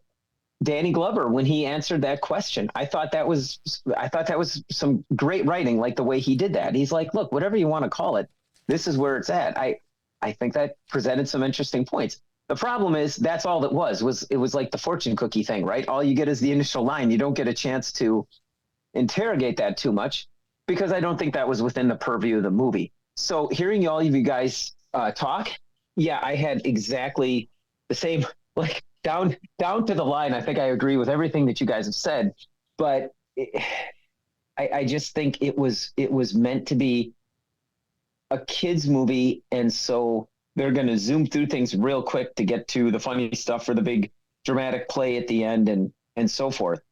I don't want to be negative on the movie at all, because I think that's what it was intended to be. So I'm not going to judge it. I'm not going to hold it accountable for something that I don't think it's trying to be. The one thing that was a little bit of that I found curious. I found it curious. One thing that was of curiosity to me there, I'll go for the completely incorrect grammar, was that, and again, Jeff, you said this, there was no growth in the players. There was no, hey, we'll just believe. I guess at the end we'll believe it'll be, but it was basically just the Angels helping them, right? Like, it's not like suddenly the guy learned how to play, or the Angel kind of gave him confidence or so that they could achieve it. Was, we're going to grab this guy by the arms and lift him up, so I was kind of watching it like, okay, I'm not sure what message this sends. It's not like these guys are becoming better ball players. It's just that they've got some divine intervention. And not to say that I don't want to cheer for them, but that's kind of a little bit more difficult to cheer for than, hey, we're going to learn we're going to be inspired to just be better, and they improve on their own. So that was kind of a curious thing. Yeah, if they had someone made a fantastic play, and then you see them at a practice trying to recreate that play or work towards being able to do that again, right? They're trying to make themselves better for the next game. Yeah. But you don't get any of that. Yeah. And again, I don't know if that was within the purview of the movie, because I think kids will be like, hey, the Angels are helping. The Angels are cool. That's fun. And it's like, okay, I see where you're going with this. I don't want to roast it too much. Much like the dad in this movie promised me that if I just believe that I'm a better athlete, I can be a better athlete. Yeah. Hercules. And then that promise rode off on its motorcycle, and I didn't become the amazing athlete I thought I was. Yeah. So, and that I kind of bumped on the motorcycle thing too. I'm just going to say, and anybody that wants in Zoom land or in podcast land that, if I'm wrong, please feel free to write your corrections on a PlayStation 5 box and mail it to the pod. But like, so the guy was kind of like down on his luck, the dad, right? Wasn't he? He's just kind of a low life, right? Am I remembering that right? The kid's dad? Yeah. Yeah. I mean, we don't know much about him, but yeah. And like, he shows up and I'm no good for him. It didn't look like he was rolling in the cash, but he has this brand spanking new Harley, which at that time in history, which I don't want to go off for another 30 minutes and give a whole Harley Davidson Motor Company history. But at that point in history, Harley was very much on the rebound. Harley was very much in demand. And Harleys were in many ways, new ones were hard to get your hands on because there was a wait list because so many people wanted them, and they were also super expensive. And I think he kickstarts the thing, which Kickstarters weren't standard. You had to either get that custom put on or order it so it just doesn't add up for like a guy riding a brand spanking new Harley if he's really kind of like, I don't know. Yeah, maybe he had a great career. Pat, to the same point that you were making about a lot of the other things that I was being nitpicky about. Yeah. The kids are going to watch this and go, oh, he's got a bitchin' bike. Yeah. Yeah, that's exactly it. That's exactly it. There's so much of this movie that's just surface level. And that's all that they wanted you to experience was just surface level stuff. Yeah. So I think that might be a lot of my issue with it, is that it lacks heart. Yeah. Mm-hmm. Because you look at Sandlot, you look at Little Big League, you look at Rookie of the Year. There's heart in those films, those baseball films. Right? So it is possible to make a baseball film with featuring children that still can be very meaningful. And this movie just really missed that mark. Yeah. I think that's my problem with it. Yeah. And it's sort of like, I will say that it's a fun watch, and the actors are good enough that they can convey those things, right? Like Danny Glover. Oh, wow. I don't know what was motivating his growth and change, and they don't really interrogate it, but you can see him. Tony Danza acts that character really, really well. The Christopher Lloyd, wonderful as the Angel. And I think that makes it entertaining, right? Like, I'm entertained. I'm watching it. I just, like you said, I just want more. Mm-hmm. So. Yeah. Interestingly enough, I was reading that Tony Danza, when he was on Who's the Boss, his character's history was a former pitcher that had an injury. On the shoulder, yeah. Had a shoulder injury, so had to quit baseball and got into house cleaning or whatever. Well, for 6 months. Yeah, for 6 months, and then ooh. And I also read that Danny Glover took the role in this movie because he wanted his kids to be able to see some of his work. There you go. It's always kind of fun to hear that. Like when you hear Eddie Murphy say, I took this because I wanted my kids to see this. Or you hear another actor be like, most of my movies, my kids can't see until they're way, way older. And then you hear him tell stories of like, yeah, I took this one because I actually wanted my kids to be able to see something that I'm working on. All right. But yeah, I think my biggest issue is that this movie just lacks heart. It lacks, it lacks. It lacks substance. Yeah. I will say, as much as I was feeling that too while watching the movie, one of the very last scenes where everybody's flapping their angel wings in the stadium, the music swells and everything else like that I was still like, that's a really cool scene. Like that's if I was going to pick a scene that was probably my favorite of the whole movie, probably that one right there. But for the rest of the movie, for the substance that I was hoping for watching this as an adult, I was like, yeah, no, it's not. Maybe it's just not that kind of movie. Mm-hmm. I wish it could be, but I think my favorite line in this movie is at the press conference when the team owner asked Maggie, is it my understanding that you believe that Angels can play baseball? She says, since the All-Star break, yes. Yeah, that was outstanding.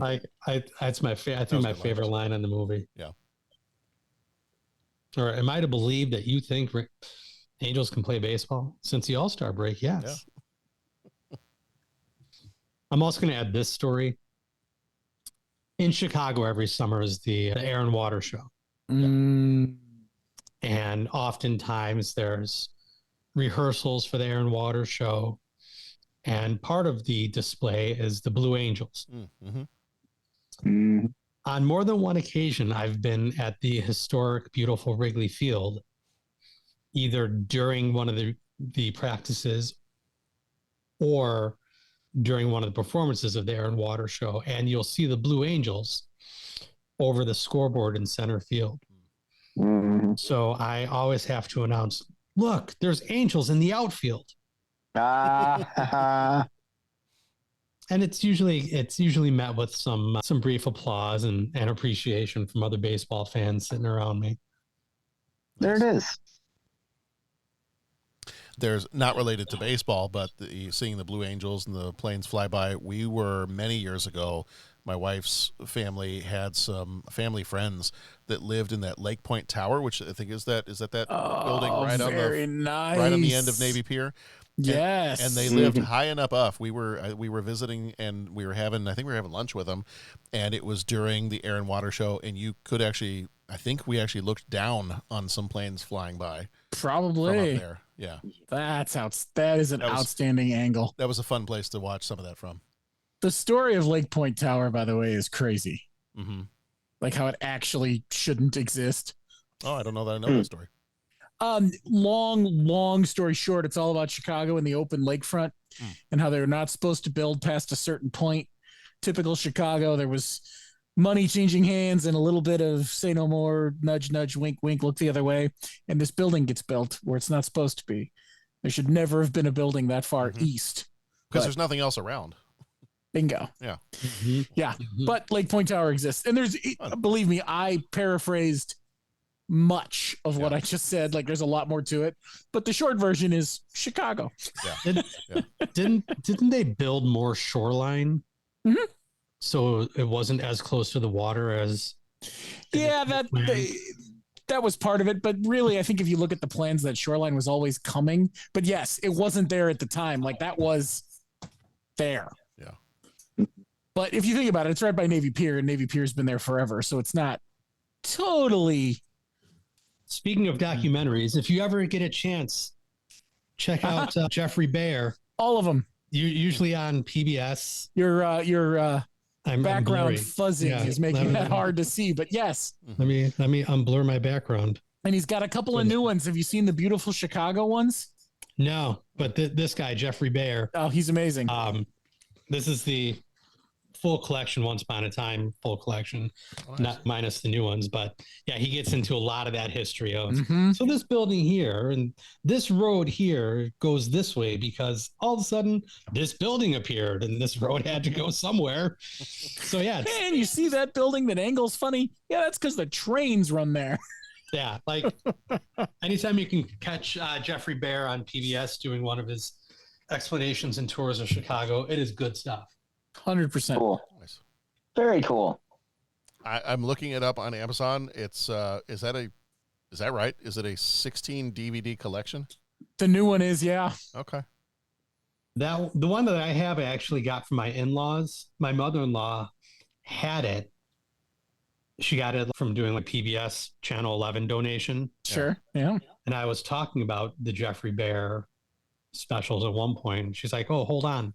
She brought it out, still wrapped in its shrink wrap. Oh wow! Oh wow! I was like, "Oh, awesome!" I'm a nerd, but awesome. Yeah, it's very cool. All right, it's the bottom of the ninth. I think we got to head into 3 questions. Mm-hmm. Oh boy! He asks each traveler 5 questions. 3 questions. 3 questions. It's impossible to answer. Impossible because you don't know the answer. Nobody could answer that question. I want to ask you a bunch of questions. I want to have them answered immediately. What you just said is one of the most insanely idiotic things I have ever heard. At no point in your rambling, incoherent response were you even close to anything that could be considered a rational thought. Everyone in this room is now dumber for having listened to it. I award you no points, and may God have mercy on your soul. All right. 3 questions for Angels in the Outfield. Question number 1. What sports stadium or venue anywhere in the world would you most like to visit? Oh, this question. Did I break your brain? Anywhere in the world, but you don't say any time, right? Correct. I did not specify time. Bo, yes. Does that mean we can or can't travel in time? You can travel in time. Oh, well, then it's the Coliseum. Okay. Like full-fledged with the awnings, the whole deal. And you know what? To put the little sugar on top of the ice cream, the little whipped cream topping with the cherry. Yeah. on a day when they flooded the thing for a naval battle. Like, let's go, bring it. There you go. Right There it there. is. That's it. There it is. Lions and tigers and bears and Christians. Oh my. Damn it, I'll bring it on. Yeah. But yeah, it's got to be back in its head. Like that, the little bit we know about how it actually worked, because we only know enough. Yes. 100% yes. All right. Patrick? I'm going to say Monza, Italy. I'd love to get to Monza, but that's tied with Mugello, Italy. And that's also tied with Jerez, Spain. So, Bo got to go back in time. I get to put 3. They're at least in the same hemisphere. Yeah, that's fine. There you go. It's fair. Oh, I'm adding Rose to this, right? Oh, I think. Yeah. You know, I hear. Yeah. Insert one row. Pat, so I'd say you'll be excited to know, Pat, that my daughter's answer to this was Monaco. Okay. Nice. Of course it was. Of course it was, because that's where her guy just won too. That's awesome. How are things in Formula One land, John? Fine. We still talk about it from time to time, and she lets us know when there's a race happening or qualifying or something else. And you guys watch that one this weekend in the rain? We did not. No. It's good stuff. Are you guys still working your way through Drive to Survive? We would all have to be in the house at the same time to do that. And Gotcha. that still hasn't happened just yet. Okay. Yeah. Okay. As you meet the characters that are the real life, bigger than life personalities, I'd love to hear the updates as they go. Yeah. So Jeff, Very cool. you feel free to add as many rows as you want, Okay, but it sounded like you were interested in here time we travel go. too. My time travel isn't going to be as far in time, but there's some older ballparks I would love to have visited. You know, when the Dodgers played in Brooklyn with Ebbets Field, it would have been great to see that. I feel fortunate that my Cubbies still play in Wrigley, although Wrigley has undergone a number of facelifts. So how much of it still is Wrigley, that can be debated. But Wrigley Field is just an amazing place to be. You know, I'd love to travel around and hit up all the ballparks. I was within inches of taking a trip this summer out to Baltimore to watch the Cubs play at Camden Yards, because I've always wanted to go to Camden Yards. Yes. I've never been, and financially couldn't make the trip work, so I canceled that one. But yeah, Camden Yards is up there. Yankee Stadium I'd love to go to. Love to travel and go see Wembley Stadium. I feel like that place would be just amazing. Yeah. For me, though, it's mostly ballparks. I'd love to visit all the ballparks. You know, like I said, Wrigley's great. Fenway was everything that I wanted it to be when I went to a game there. That was just so much fun. Such a beautiful ballpark. A lot of great history and interesting design things happening at Fenway that it was really fun to learn. Because I want to learn about these places too. I don't want to just go to them. I'd like to learn the history. The Rogers Center in Toronto, really cool ballpark, utilized for football and baseball. You have one of the hotels overlooking the field. They have rooms that are attached to the stadium, so that overlooks the field. Really unique part of that particular stadium. But yeah, I want to see ballparks. Yeah, that's what I want. That's what I want to see. Some that are torn down. But did I ever tell you about the guy I worked with? He was a band director at Lake Forest High School for a while. But one summer, he and some buddies planned a road trip, and the thing was they needed, what was their shtick? I think it was they went to a ball game every day until at every stadium. That'd be and cool. That was it. Yeah, and they had to they had to plan it out, and it just got bigger. And then they're finally, we'll just do it, because and it wasn't like they could just go consecutively, because they were trying to hit a different game every day. And so sometimes they had to drive like 10 hours just to get, because there was like the closest stadium didn't have a game going on. So I'll have to look it up, or I'll have to shoot him a text to get the details and tell you. But I mean, when we heard about it, it was like the coolest thing ever. And these 4 guys, they just piled into the car and just went. And they said they got to see the different ballparks back to back. And all the different, okay, here's my opinion on what food was the best. Here's the opinion on which one was in the easiest accessible. This is the one that was the most unique, and the difference between the old ones and the new ones. And they just had it all. And weird trends. Like they were like, yeah, there was like one team that just by the way the schedule went, they saw one team like 6 games in a row playing different teams because they were trying to hit a different ballpark every day. Mm-hmm. And so anyways, yeah, it was kind of like hearing you describe it. That made me think of Brian and his friends doing that. I know there's books that have been written for how to travel to all the ballparks, like the best routes to take so you can visit all the ballparks in a shorter amount of time. But attending a game on top of that would be next level. Mm-hmm. For sure. I'd rather go and be able to tour each of the stadiums. Yeah. I wonder if some of the random stadiums seeing a game would be awesome in all the stadiums, right? But I think being able to tour a lot of the stadiums would be really neat. I think it'd almost be better. Like I went to a game at Fenway and that was amazing, but I didn't have anyone I could ask questions of and be like, so why does this do that? Like, all the things you walk past and you're like, oh, why would you do it like that? Yeah. Mm-hmm. Right. That tour would allow you that moment to ask those things. Yeah. Yeah. I think that's what I would be after, seeking out just information about the why behind it. I mean, I suppose the in a perfect world where money and time are no object and everybody's got time and money to spare, you'd go do the tour at 1 and then you'd have a 7:00 game and you get it all done. But that's the right answer. But right. Yeah, I was a little bummed when we took our trip to Boston. I was like, oh, this will be the perfect chance we can go catch a game at Fenway while we're going to be there. And we couldn't move our trip. We had already got everything planned and all that. And I looked at the schedule, and the days that we were going to be in Boston, the Sox were playing in Chicago. Oh.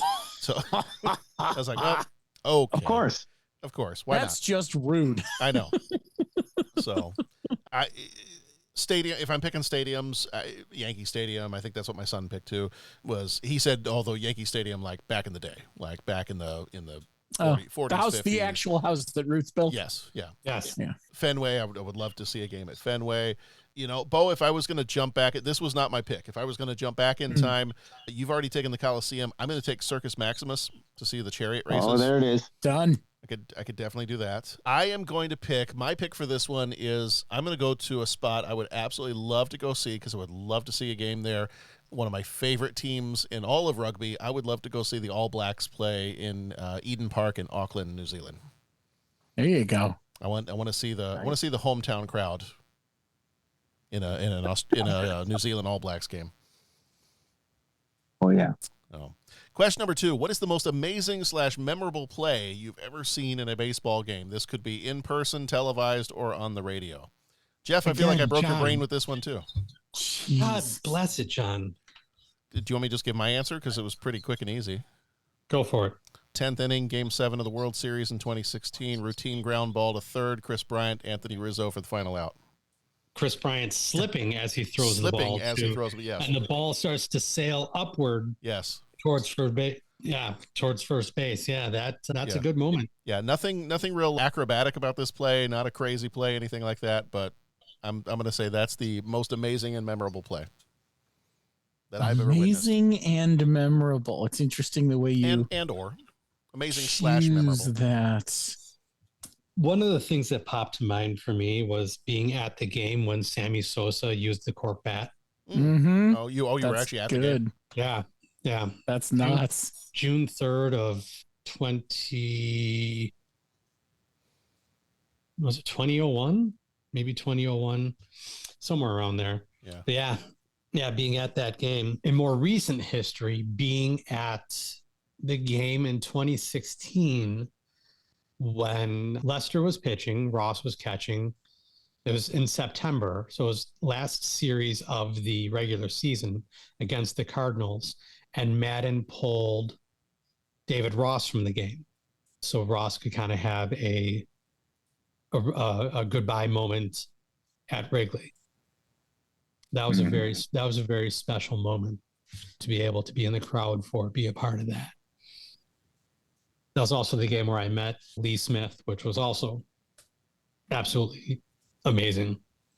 And just being able to sit and talk with him about his career and what he thought of the changes in baseball since the time he played. This was right before he became a Hall of Famer, too. So we chatted about the possibility of him being elected to the Hall of Fame someday. Yeah, it was really cool. Really cool moments. I mean, then there's just so many moments on TV that I've seen over the years. Back when Javi Baez was doing Javi Baez things for the Cubs, and just the heads up stuff that he would do, and the crazy defense that he would play, just amazing plays there. You know, watching Andre Dawson play the game was awesome. Watching Sandberg play the game was awesome. You know, that infield too, with Dunston and Sandberg and Grace. That was an amazing infield to watch play. One of my new shirts from Obvious Shirts that I got it says Dawson to Sandberg to Grace. Or I'm sorry, Dunston to Sandberg to Grace. I mean, there was just the group of the three of them was quite a solid infield. But I mean, there's many moments that I've caught on TV for sure. But the live moments, like I said, Sosa with the cork bat, Ross's I think it was his last game at Wrigley as a player. So being able to be there for that, those are just really poignant Cubs fan moments to be a part of. I thought when I first read this, I thought it was going to be really hard. And then listening to Jeff actually sort of reminded me of, I think, there's tons. I mean, I love good defense, and anytime you can see a triple play in baseball, it's an amazing feat. No matter how it's done, it's amazing. And I've seen a few of those over the years. But the other thing that is even more rare than a triple play is a well-pitched baseball game. Yeah. And there was a day when the Cubs were supposed to play in Houston, but there was a hurricane. And the game was relocated just north. Just to Wrigley North. And it might have been a day when a bunch of teachers thought, hey, let's go north for some baseball because there's plenty of good tickets available. Oh, this is amazing. And Carlos Zambrano with the no pitches a no-hitter in Miller Park against the Houston Astros. And I was in section 100, row 5. I mean, we were right there. It was amazing. That's awesome. I was there with my brother and his friend was wearing his Zambrano jersey. And it was nuts. It was, and me being my brother laughs at me all the time. Like, we go to games and I'm watching the game, but I'm watching the game. I'm not really thinking about how many hits the other team has. Yeah. I don't realize what's happening. It's about the 6th inning and people are starting to whisper about it. I have no idea at this second what's happening. You're not supposed to talk about it. Right. But people are whispering, they're doing their thing. And I'm looking at my brother and he's looking at me and he's sort of like doing the look at the scoreboard, you idiot. And I looked up and I went, oh dear. The next 3 innings, I'm white knuckling this thing with every pitch going. Oh, it was amazing. That was very special. No-nos don't. You don't see those all the time.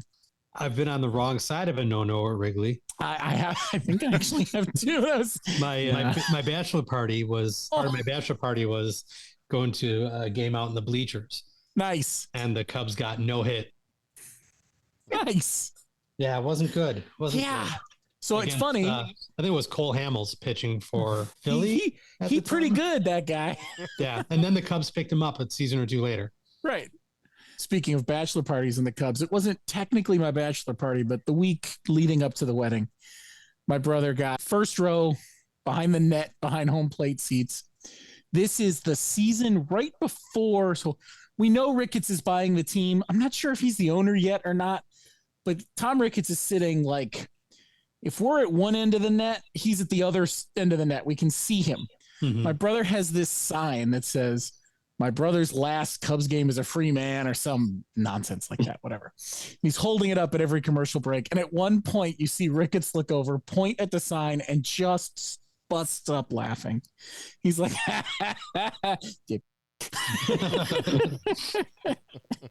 but yeah, that was fun too. Cool. I love baseball. Yes. How can you not be romantic about baseball? Right. So, total sidetrack note though. Have all of you been to a game in Rosemont yet at the Chicago Dogs? No, not yet. Do it. Not yet. We No, did it but I as hear a it's group awesome. outing with the high school. It was awesome. That stadium is cool. There's all sorts of stuff going on. I love minor league baseball. We do. It's fun. We've been to several Schaumburg Boomers games, but I have been told Chicago Dogs is a better experience. I haven't been to a Boomers game. It's on my list. We like the one Boomers summer, games. I would love to just hit all the minor league baseball stadiums in driving distance.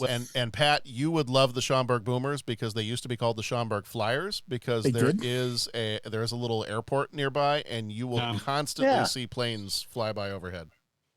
That's awesome. Like very low too. There's a great restaurant at that airport called Pilot Pete's.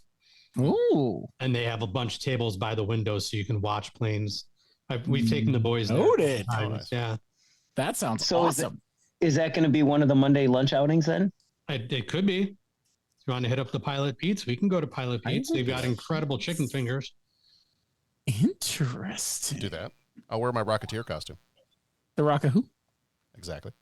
Pat, do you want me to ask what your most amazing, memorable baseball play is you've ever seen? Yeah, you know what? You can. Nothing's going to stand out. Okay. I mean, it's like no, it says in a baseball game. Never mind. I was going to say it doesn't say baseball. It does. It does say baseball. I mean, there's times that I'll be watching games and I'll see stuff that's just like players doing stuff that's just so incredible, and you're just wowed by that. Memories of being at games with friends, just kind of hanging out, enjoying being at the ballpark and hanging out with friends is great. I love hearing you guys talk about, man, I remember when this happened, or I was here with this, or I was there for that.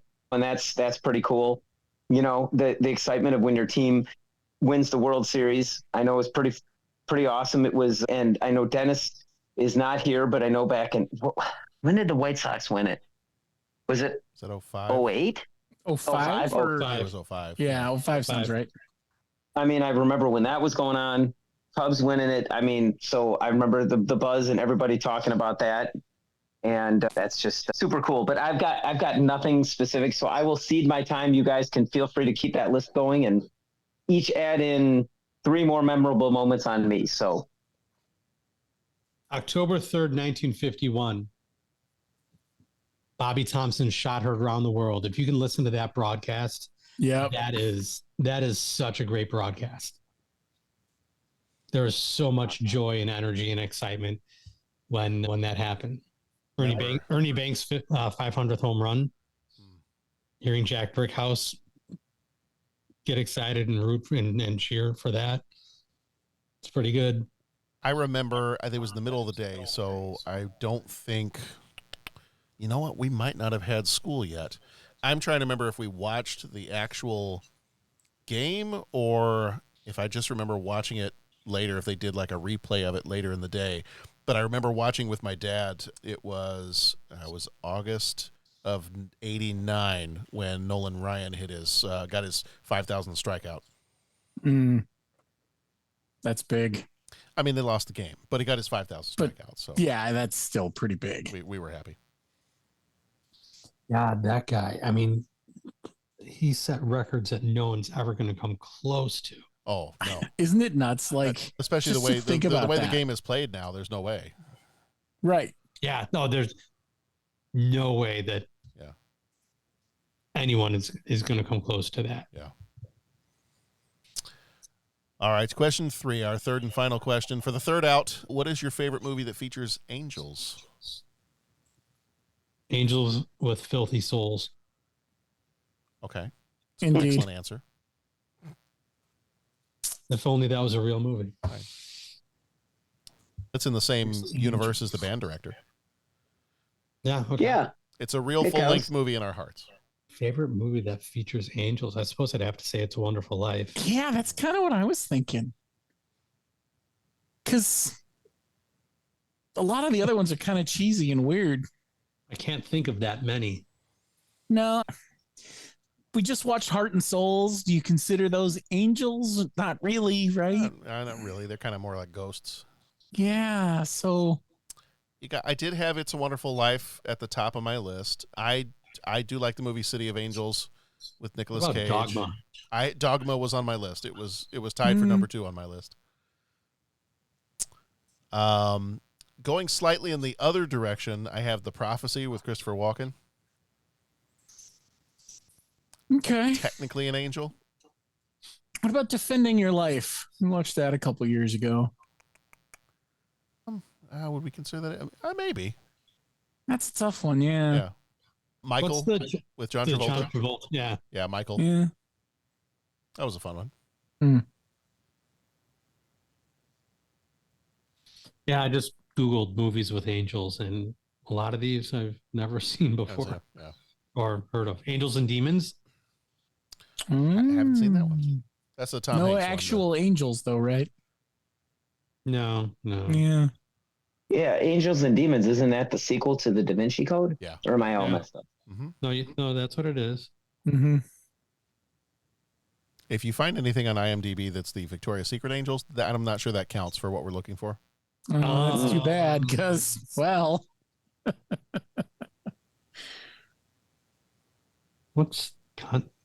Constantine is on there for the. Oh, yeah. About angels. Okay, I suppose, technically. It has some, sure. You could, if you're a Star Trek Discovery fan, you could count the Red Angel, I guess. Oh, wow. There you go. Well played. We could do that. All right. Well, that's what about Doctor Who? Aren't there angels in Doctor Who? Oh, the Weeping Angels, yeah. The Weeping Angels. Those are creepy. Yes, those are. You ever see one of those? You run. Mm-hmm. You run far and you run fast. But you got to run backwards while you're looking at them. Mm-hmm. That's the challenge. We have, when I've gone to C2E2 and there's been people that dress up as the Weeping Angels, those are amazing costumes. Oh, I bet. They're outstanding. And they'll just stand there in the middle of the floor as people walk by, and it's just creepy. Mm-hmm. Yeah. Pat, did you give an answer for Angel movie? Mine got mentioned. Dogma would be mine. Oh, Dogma's yours, yeah. Mm. Yeah. That movie's something else. You know Jesus? Yeah, he still owes me $12. Whose house? Ron's house. Yeah, just yes. I'm sure in its way controversial, but there was just so much about that movie that just was. Every time it gets really hot in the summer, no pleasure, no rapture, no exquisite sin greater than central air. What was it? Mentions what was it when I was Severus Snape? Alan Rickman. Who was he playing? Who was he? The Herald. Metatron. Mention Metatron. Everyone looks at you with a blank stare. Mention a Charlton Heston movie, and everyone's a biblical scholar. Yeah. That was just so good. Not wrong. Mm-hmm. Yeah. Yeah. Oh man. Any occasion when some Yahoo claims God has spoken to them, they're speaking to me, or they're talking to themselves. Yeah. You people, if there isn't a movie about it, it's not worth knowing, is it? Oh God, so good. Yes. I haven't watched that movie in a long time. And Alanis Morissette playing. Oh God. I know, and that's still. Oh, okay. So speaking of Alanis Morissette playing God, does anyone watch The Great North? No. Oh, I don't want to spoil it because I think you should watch it. The Great North, Alanis Morissette. There's a thing. Okay. It's a recurring thing. I don't want to ruin it. All right. It's good. How might one watch that? I will discover that for you. It's a Fox show, so I'm thinking Hulu, but yeah, it looks like it's. You can probably watch it. Yeah, Hulu, Fox, Fubo, Sling TV, but a lot of those. If you have Fox on your cable or whatever you subscribe to that has on demand, you can probably catch some of it for sure. I don't have cable anymore. No. I can understand that. Cut that cord, man. Ooh, Prime Video might have season 1. Nope, that's just a purchase. Okay. These Amazon links are really rough. And by the way, the patriarch of the family, voiced by the one, the only Nick Offerman. So I was just seeing that. I was very excited. just saying, it's pretty good. His character's name is Beef Tenderloin. Beef Tobin. Tenderloin might be the middle name, but the last name is Tobin. But yes, the first name is Beef. Beef Tenderloin. And several of the episode titles do play on the fact that his name is Beef. Give me all the bacon and eggs that you have. Wait. I'm afraid you might have misheard me there. I didn't say give me a lot of bacon and eggs. I said give me all the bacon and eggs that you have. Do you understand? I think Ron Swanson might be my power animal. Yeah. Yeah, the voice cast is pretty good. I mean, Nick Offerman, Will Forte, Megan Mullally shows up a lot. Oh yeah. Alanis Morissette is good stuff. I mean, it's so funny. That's ironic. What you think? Don't you think? Yeah. It's like rain. There we go. Thank you. Man, we've burst into song at least 2 or 3 times this episode, so I'm excited. I know, it's kind of crazy when you think about I like it. the album Jagged Little Pill. Wait. Yeah. Oh. The album's Yeah. Yeah. the album's Jagged Little Pill, right? Oh yeah. Yeah. Oh yeah. Okay. Jagged Little Pill was an exceptional album. Oh yeah. And it was. I bought that at Sam Goody the day it came out. Yeah. And it was. I saw Alanis when she toured with Bare Naked Ladies. Really? Yeah, they Isn't did it a Canadian thing. 30 years of that is next year, right? I believe so. Oh, jeez. Maybe we do an episode on it. Yeah, because it was. I remember when it was the 25th anniversary a couple years ago. There was one of the Sirius stations would once a month would take a night and just play the whole album straight through or something. Oh, nice. Awesome. We caught it a few times. It was nice. Yeah. I think she went on tour for the 25th anniversary and did the whole album. They did a If I remember remastered correctly. one. They did an extended and remastered one a few years ago. It was probably the 25th. Yeah, it was probably all surrounding that. Yeah. Yeah. All right. That's going to do it for this one, folks. Thank you for coming out to the ball game with us. We are in the month of July, so we are in our fun and games month. Over on Patreon, we have got the Patreon episode. The full-length one this month is Breakin' and Breakin' 2 Electric Boogaloo that came out in 1984. Our Patreon short, if I can find it, I'm having a little bit of trouble tracking this one down. Shatter Dead is a shot-on-video zombie movie from 1994. Still working on that one. We'll see if we can track it down or not. Yeah, that one is proven to be a little difficult. My obscure Russian site where I accidentally found the Damselvis Daughter of Helvis did not have this one, so. Okay, so if it is more obscure, it's harder to find than that one, yeah. Than Daughter of Helvis. Let's put it this way.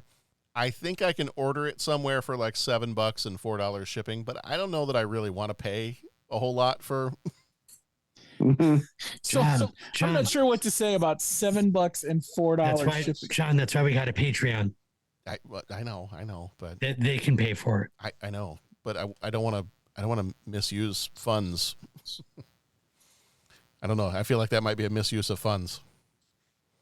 Patreon folks, if you're listening, weigh in. Yeah. Tweet John. Tell him whether he should get the movie or not. Yeah. Just send me a message that just says "do it" or "don't do it." Yeah. That's all you got to do. That's all I need Try to know. not. Do or do not. Do or do not. Do it. Do it. And then our regular episodes for the rest of this month of July. We just did Angels in the Outfield. This was our first one for this month. Next week is Quiz Show. After that, we've got Cobb. Then we've got Hoop Dreams. Then we've got Maverick. We'll finish the month off with that one. So got a lot of really, really good ones this month. So thank you, gents. Jeff, it was nice to see you again, and looking forward to seeing you a little bit more. Yeah, this was a lot of fun. I'm glad I got to jump back in, and hopefully over this summer I'll be able to jump on a couple more movies. Yeah. Nice, man. Awesome. All right. Everybody, as always, thank you for being here with us. Be excellent to each other. Go watch some good movies, and we will see you back here next time. Bring the lights down low, it's time to show. Lights, camera, you know what we mean. Behold the magic of the silver screen. Some movies rock, some movies shock, they're powerful, alright. We cover them all on your favorite part. So many movies we